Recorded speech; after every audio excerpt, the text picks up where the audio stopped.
अच्छा बेटे, अब हम देखते हैं क्वेश्चन नंबर 13.4 बी पार्ट। इसको रीड करते हैं।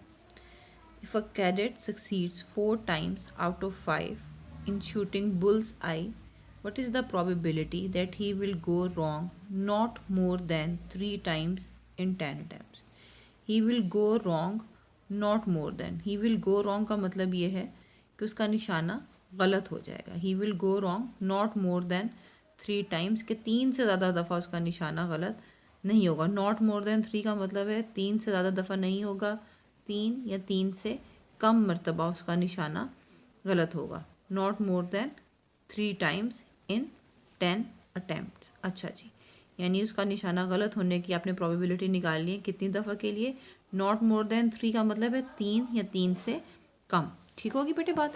तो जो कि नॉट मोर देन है, इसको हम बिल्कुल उसी तरह से लेते हैं जिस तरह हम कहते हैं at most. Not more then को एट मोस्ट की तरह लेते हैं। अच्छा जी, अब उसने आपसे क्या है, कितनी ट्राइज में, कितनी अटैम्प्ट में आप बात कर रहे हैं, 10 अटैम्प्ट में। तो 10 अटैम्प्ट का मतलब हुआ नंबर ऑफ ट्रायल्स आपके पास हो गए 10।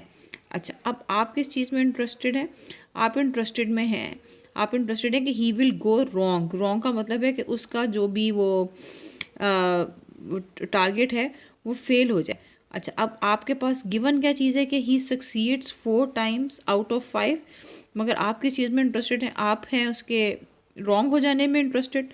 तो आपके पास जो प्रोबेबिलिटी ऑफ सक्सेस जिसको हम कहते हैं, ये आपके पास है प्रोबेबिलिटी ऑफ गोइंग रॉन्ग। अच्छा जी, अब वो 4 times out of 5 तो हिट कर देता है, तो रॉन्ग होने के चांसेस फिर क्या होंगे? 1 time out of 5। तो पी आपके पास हो गया 1/5। क्यू की वैल्यू आपके पास आ गई, फिर 1 माइनस पी करके 4/5। 1 माइनस 1/5 करेंगे, आपके पास क्यू की वैल्यू आ जाएगी 4/5। अब देखते हैं आपके पास एक्स रैंडम वेरिएबल डिफाइन कर देते हैं। एक्स हम कह रहे हैं कि हमारे पास है रिप्रेजेंट कर रहा number of times he goes wrong. X इसको रिप्रेजेंट कर, तो अगर वो 10 टाइम्स निशाना ले रहा है, टारगेट कर रहा है, शूटिंग कर रहा है, तो कितनी दफ़ा वो मैक्सिमम गलत हो सकता है? 0 times, 1 time, 2 times, so on up to 10 times।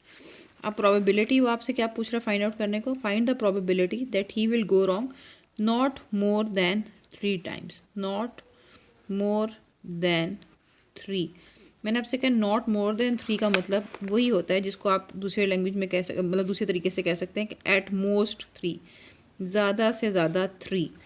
तो आपके पास ज़्यादा से ज़्यादा 3 या not more than 3 mean probability x less than और equal to 3 that he will go wrong not more than 3 means probability for x less than और equal to 3। तो less than और इक्वल टू 3 में कौन कौन से केसेस आ जाएंगे? X is equal to 0 plus probability x is equal to 1 plus probability that x takes the value 2 plus probability that x takes the value 3। अच्छा जी, अब x इज इक्वल टू 0 की probability, n आपके पास 10 है, 10c0, p आपके पास है 1/5 raise to the power 0, 4/5 raise to the power 10।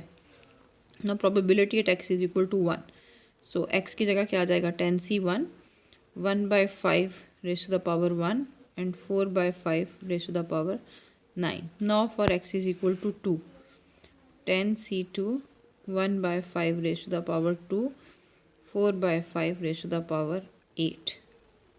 ठीक हो गया।